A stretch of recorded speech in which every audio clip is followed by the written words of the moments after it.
What is going on, everybody? Welcome back to the Rantin Review Pro Wrestling. It is the end of the year. 2024 is now in the books almost, and we're going to look back at the best of 2024 in the world of pro wrestling and sports entertainment. Before we get to that, I want to remind you guys, if you enjoy videos like this, please hit the like button, subscribe button, and the notification bell. Be sure to share it on Twitter, Facebook, Instagram, wherever you talk about pro wrestling and sports entertainment. So let's get into the best of 2024, starting off with the tag teams. Not a great year for tag team wrestling, man. There have been decent tag teams across all the companies across the board, but nobody's really shown out. The Young Bucks, kind of a down year for them. The Usos, are off in the singles rankings. The Guerrillas of Destiny moved over to WWE, and Tongaloa had Tongaloa issues, and across the board, there weren't a lot of really solid tag teams this year.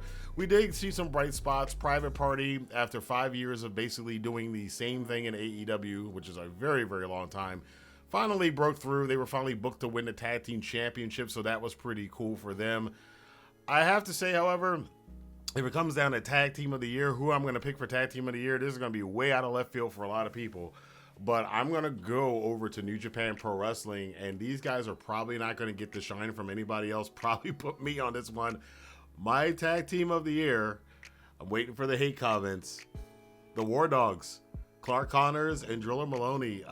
They've had some outstanding matches over the last year in the juniors division, and that's pretty much part of the reason why they're not getting a lot of clout, because they're in the juniors division, tag team division in New Japan. But if you look at their work, and they had some quality opponents this year. Kosei Fujita and Robbie Eagles. They had Kevin Knight and Kushida, and trading back the tag team titles. Their performances in the Super Junior Tag League was pretty good. So as far as looking at across the landscape of tag teams that I've seen in 2024, it is Clark Connors and Driller Maloney who are getting my tag team of the year nod. Over to best event of the year, pay-per-view, PLE, whatever you want to call it. We had some good ones this year. We had a lot of good ones this year. Royal Rumble was great. WrestleMania was on another level this year. All In was decent this year from AEW. Of course, we just recently had the World's End pay-per-view, which shocked me for how good it was. It's definitely in the top contention for show of the year. New Japan had some struggles this year as far as Wrestle Kingdom not really being all that exciting this year. The G1 Climax finals were pretty good. King of Pro Wrestling was a feel-good moment. Obviously, Zack Sabre Jr. winning the IWGP Championship. And, it's very hard for me to pick a show of the year. But I think taking everything into consideration, build, match quality, outcomes, excitement, etc., for the first time in a very, very, very long time, I am going to give it to WrestleMania 40 this year. WrestleMania 40... just the excitement around that event, that it was like being back in the old days where there was a huge amount of excitement for WrestleMania week, which the WWE had not had that for a very long time. I mean, they went through the motions of, the Hall of Fame and, the weekend around WrestleMania and all the events and the 2-night WrestleMania. But this year, it didn't feel like they were going through the motions. It felt like, no, they were on an uptrend, which they had been on. And this might have been the peak. It wasn't the peak, but it was a crowning moment.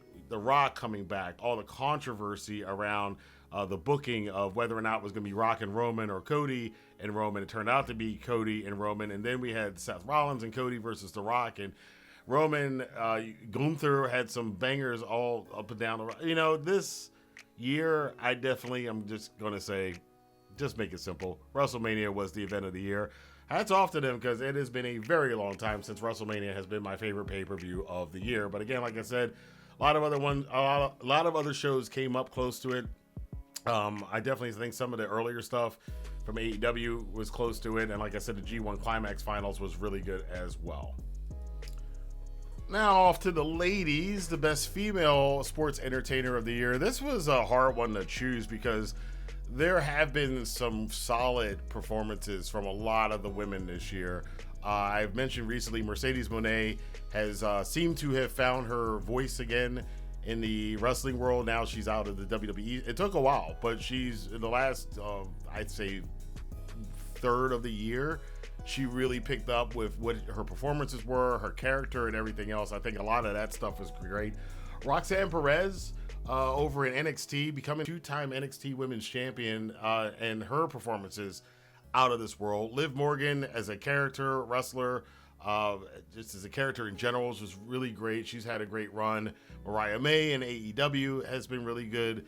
But I think, and I'd be remiss to never give this woman, because I didn't give it to her last year, the spot for Female Sports Entertainer of the Year. But given what she did for most of the year and now her recent character change, this woman, my goodness, I am giving 2024 to timeless Toni Storm, or just Toni Storm in general, since she's not timeless anymore. But Toni Storm, man, one of the greatest characters in wrestling right now, and the fact that she's now got this amnesia and stuff going on, and we know, again, it's set up in delivery. It's going to lead to her eventually going back to the timeless character, and she's got a down the road rematch with Mariah May. How that's all going to work out, I can't wait to see it. And that's the key as far as being a sports entertainment. Is there something I'm waiting to see with you down the road? Liv Morgan almost won this, because Liv and Rhea's rivalry was really great this year. It's kind of been watered down a little bit, so I'm going to, that's the thing that edged out Toni Storm. Her story was complete at All In. She went away for a while, and then she came back, and now she's setting up for another big match up down the line. So yes, 2024 Female Sports Entertainer of the Year is timeless Toni Storm. Male Sports Entertainer of the Year. And again, I should put a caveat on this if you're a person who's listening to my end of the year videos for the first time. Sports Entertainer and Wrestler of the Year are two different things. Sports Entertainer is more about the presentation, how much of a star and star power and character work and entertainment I get from out of a wrestler's persona. And as far as that's concerned, with the male side, there's a lot of great candidates on there too. Cody Rhodes definitely in the running. His world title reign, even though it hasn't set the world on fire, it's a lot better than I think a lot of people expected it to be, but not greater than people expected it to be. So it's kind of in the middle there, but he's been a very good poster boy for WWE throughout the year. Yes, I am going to throw in CM Punk. I know, again, a lot of people know my fandom of CM Punk has kind of gone down over the years, but you can't take away, again, you got to give the devil its due. Whether or not you like a person or like the character they do or whatever, you have to acknowledge the fact that other people, the consensus of most other people is pretty high. And CM Punk's done some great character work this year. The Drew McIntyre stuff was fantastic. Him getting inserted into the Bloodline stuff around Survivor Series was great. The only thing that's probably keeping him from winning this is the fact that he was injured for a lot of the year, so it's kind of hard to give him that. Damian Priest is up there a little bit, but it's up and down with him. And other companies, I'd have to look at Gabe Kidd from New Japan. He's definitely raised his presence. He probably would hate the fact that he called a Sports Entertainer nominee of the year, but he's one of the most, if not the most entertaining personality right now in New Japan Pro Wrestling, so he's going to be on that list. Kazuchika Okada in AEW, nobody knew Kazuchika Okada was as funny as he is. His character work is absolutely great this year in All Elite Wrestling. Swerve Strickland also on this list, as his character work in AEW has been absolutely phenomenal. He's one of the best stories coming out of AEW over the last 2 years, but he was really great. So, taking all this into consideration, I am going to have to give it to Cody Rhodes for Sports Entertainer of the Year. He's just been the most consistent in his company and being the face of his company than I think of any of the other sports entertainers in 2024. So, the Code Man, as someone calls him, is Sports Entertainer of 2024 on the male side. So now we can get into Best Wrestler of the Year, and this is cross sex, so it's male and female. Again, I could put a lot of wrestlers on this list. There's a lot of wrestlers. If you want to see probably some of the better female wrestling, and we all know this, Stardom's had some outstanding stuff this year. A lot of new moving parts around the wrestling world too. As far as match quality, it's not really concentrated in one or two companies anymore. It's kind of been spread out. You can find really amazing matches in MLW and the NWA and AEW and WWE and New Japan and Pro Wrestling Noah again and NXT. It's not just a hallmark of one company this year, but as far as the best performing wrestler of the year, it's really, really, really, really, really hard to not give it to one person in particular who I'm going to give it to. So I think he's winning it again this year. But outside of that, let's give some kudos to some other people. Again, like I said, Mercedes Moné, great performance this year. Zack Sabre Jr. barely did not get this from me this year because he's been really solid. But the one downside is that he hasn't had the quality of opponents that I would say he would need to earn that. He's been great in who he's performing. That's not a fault of his own. That's just because New Japan's going through a rebuilding phase still with a lot of young wrestlers. You can look at Gunther, of course. Always Gunther is the MVP as far as in-ring in WWE. He keeps the credibility of WWE alive for their in-ring wrestling, and he's had so many great matches, not only this year but the year before. So Gunther's definitely on this list as well. I'm going to have to Drew McIntyre also. Drew McIntyre had some really great matches this year. Bryan Danielson over at AEW had phenomenal performances all year long. But let's stop effing around and start finding out. Obviously, I say obviously for me, but pro wrestler of the year is Will Ospreay. This dude just literally wrestled 2 match of the year contenders in the same night.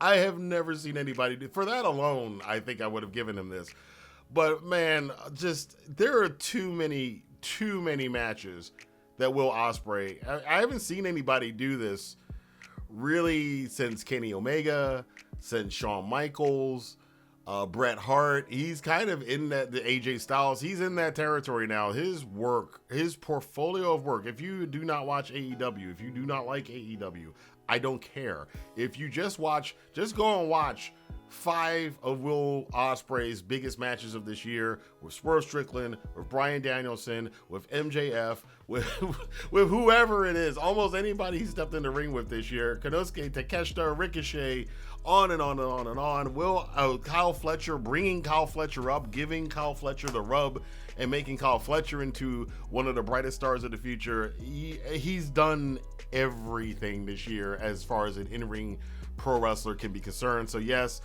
without a doubt, this is probably the easiest one for me to grade. Will Ospreay is Pro Wrestler of the Year for 2024. Storyline of the year.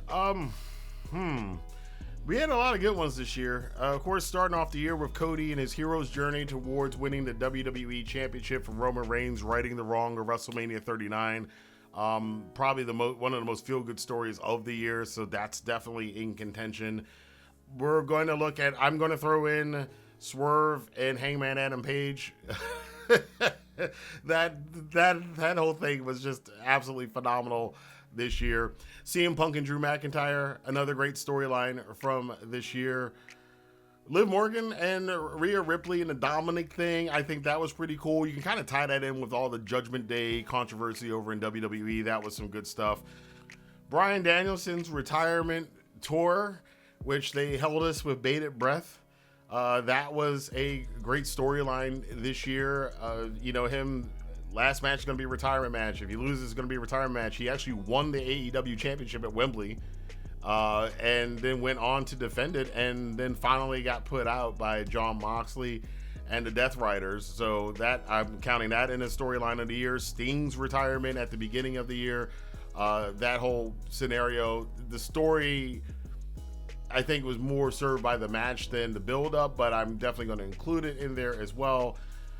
And the resurgence of the Bloodline storyline with Jacob Fatu and the Guerrillas of Destiny getting involved with it, CM Punk getting involved with it, the reuniting of the original Bloodline with Roman and Sammy and the Usos, all of that was really, really good stuff this year. So this year was a very, very hard year to kind of determine what the storyline of the year is. And for a rare occasion, I am doing a tie because I had a hard time. There are things about each story that was a negative that where they fell off a little bit. And when I kind of thought about both of them together, I was like, well, I guess they're kind of even because I got the same emotional high off of the conclusion of these storylines. And the two storylines that are tied for storylines of the year for me in 2024, Cody winning the WWE World Heavyweight Championship at WrestleMania 40 and the whole combination to that, and Bryan Danielson's retirement tour. I have to say both of those were great stories for me. Again, remember people, as you start typing in the comment section with your little thumbs and little fingers, this is my opinion. So if you have a different opinion, put it in the comment box below. We all think differently. So, but for me, it's a tie between Danielson's retirement angle and Cody Rhodes' hero's journey. Most improved breakout star of the year. This is kind of a category that I think I only do because I merged the two of them together. They're usually separated, but I would look at over at NXT and Fraxium, Nathan Frazier and Axiom. I think they are a very solid tag team going into the future. They're going Roxana Perez, as I mentioned before, the milestone that she set at NXT. Mira Shirakawa over in that's somebody who came out of left field. You're like, wait a minute, now this person is very entertaining. So I'm including her in that one, as well as a up and coming or breakthrough star of the year. Gabe Kidd, I kind of want to put him on this list, but don't want to put him on this list because he kind of was already a breakout star. So I know some people are going to ask about that. I don't think so, but I would say more so this year over New Japan. Yota Tsuji for me and Yuya Uemura were the breakout stars in New Japan this year. I can almost kind of give it as far as most improved. Zack Sabre Jr., I know that's kind of a weird thing to say because he's been around for so long, but he finally broke through that barrier that's always been over him. The glass ceiling of him not being able to win the G1, not being able to main event a major New Japan show, not being the kind of guy you would want to be world champion. He completely shattered all those glass ceilings this year. So I got to at least give him credit for doing that because a lot of people for the longest time didn't think he would, could, or should be in any of those positions, and he broke through that ceiling in this year. But for my nomination for Breakout Star, Most Improved of 2024, it's going to be Kyle Fletcher in AEW. Kyle Fletcher, who not that long ago, he was like the guy in that Aussie tag team that you kind of don't even know. He's the skinny guy in that Aussie tag team that's kind of in AEW, and he went from that to now being one of the brightest future stars in the business. Fletcher, and myself included, I had a lot of resistance to him being a single star. I was like, really? We're going with Kyle Fletcher? I don't know about that. He has proven, however, that not only is he supremely talented in the ring, he does, and it needs some more refining, but his promo work is not that bad. It's actually not bad. And his character development, his presentation, this persona that he is developing, the confidence, and I think that's one of the biggest things. It's so much confidence in him, and it comes across to the screen, and he's so brutal. It comes across in the screen. For me, Kyle Fletcher, and mainly, again, like I said before, this was a surprise to me. He wasn't even a consideration for me 6 months ago. Kyle Fletcher is the breakout most improved star of 2024 for me.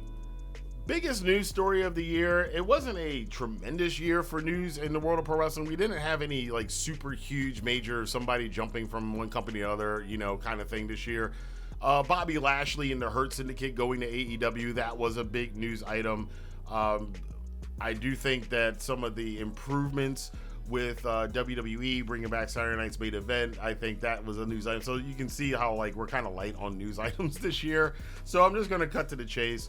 The most important news item for me in pro wrestling and sports entertainment this year is actually something that's coming next year, and that is the announcement that the two biggest companies in the world right now are both going to streaming services. You got WWE going to Netflix next week. You got AEW going to Max next week.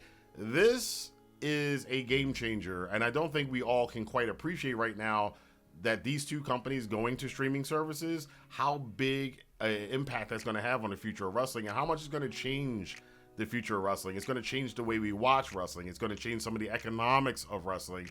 It's going to change some of the reach of wrestling. I think it's much more beneficial for AEW being on Max. I mean, everybody knows who WWE is, but there's a lot of people who are going to be flipping through Max and coming across AEW and one of those thumbnails or those banners that they put up on those streaming services, do not discount how important that can be, especially for wrestling, because I know back in the day, a lot of the ways I found other wrestling companies was, I'm old, but back in the day, you would actually, what they call channel surfing, and you would channel surf, and if you would see a wrestling show, I was like, what's that? And I would check it out. That's how I watched a lot of different wrestling. That's how I found that ESPN was showing old world-class championship wrestling shows back in the day. I think that is a major thing, because people don't do a lot of channel surfing anymore, but people do go on streaming services and do see a lot of other offerings popping up on their home screen. So this could be something very, very beneficial for AEW.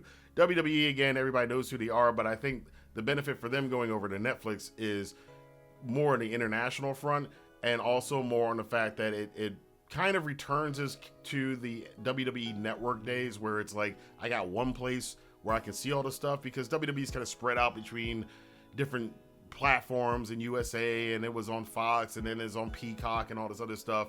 But at least getting Monday Night Raw on Netflix is a step in the right direction. They are still going to be on Peacock for most of their major stuff, the PLEs and everything else, but this is a major development, and again, I don't think we can really tell how far this is going to go and how it's going to change the industry. So yes, the AEW and WWE going to streaming services is the biggest story in 2024, in my opinion, which leads us to the last one, which is the match of the year. Match of the year, hard one to get to, but let's just not BS with it anymore. Yes, Cody versus Roman was great, even though the ending was overbooked.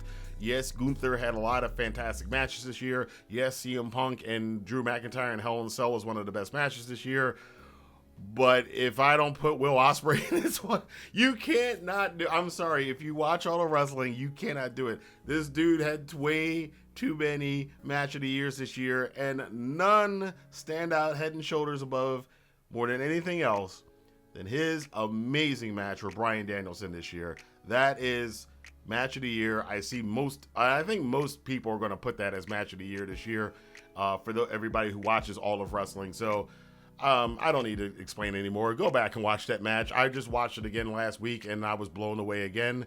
And just to watch Will Ospreay do 2 more of those matches at World's End. So that is the match of the year for me in 2024. Bryan Danielson, Will Ospreay. That is my review of the best of 2024. Overall, it wasn't, again, we're off of those highs of 2021, 2022, when the landscape was starting to change, and there was all this crazy controversy, and Vince going out, and CM Punk going over here and getting in fights, and the Elite doing this, and New Japan doing that, and blah, blah, blah, blah. We're past that phase now. It seems like we're kind of settled down right now, and I think 2025 is probably going to be much of the same. I think things have kind of positioned themselves as to where they're going to be for the next few years. So I don't expect any major shakeups in 2025. You never know. But as far as 2024 was concerned, a good year. Not the best one in the history of wrestling, but definitely a solid year. I think the company that benefited the most from this year was WWE. But we are seeing some glimmers at the end of 2024 that AEW, New Japan, and TNA Impact, which I haven't mentioned too much of them, unfortunately, in this video, but TNA are all they possibly, I should say, could be having breakout years. One of those companies is going to have a breakout year in 2025. I just think that just the momentum is just there for it. Which one of them is going to have it? Well, you're going to have to tune back in next year and see, so hit the subscribe button to check that video out when it comes out in 12 months. But thank you guys for, again, another year of talking about wrestling, watching wrestling, debating wrestling, arguing about wrestling, and then just in general enjoying pro wrestling and sports entertainment in 2024. And until next time, we'll be back for Wrestle Kingdom. We'll be back for Wrestle Dynasty. We'll be back for the Royal Rumble. So January is going to be a lot of fun, and we're going to be back for the Netflix debut of Raw and the Max debut of AEW Dynamite. Again, hit the notification bell so you know when I have reviews of those videos out. And until next time, I'll see you guys here for more news, rumors, and commentary on the Rant and Review Pro Wrestling. Have a good day and have a happy new year.